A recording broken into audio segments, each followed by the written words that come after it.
Prieš 5 valandas 12 minučių ir 57 sekundės buvo aptiktas ateivių pėdsakas. Štai ir jis. Va. Matote ateivių pėdsaką. Mes turime vieną liudininką, kuris gali papasakoti, kaip jie atrodo ir visa kita. Ponas, pasakoj. Ateivis yra žalias didelis, bet jis ten vien žalias ir šaliai toks raudonas. Ir jie visi kitokios, žalias kitas. O tada jis jau išbūta papatutuota. Ir tada dar jisai didelis ir tada baisus.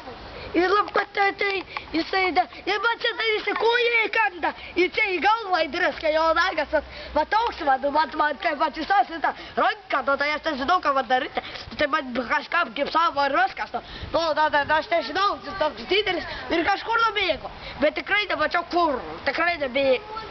Nu gerai, ačiū. Ponas, dabar mes seksim ateivio pėdsakais. Taip, gerai. Matote ateivio pėdsakus? Matote? Jis ėjo šitą balą, ėjo tiesiai, cementu.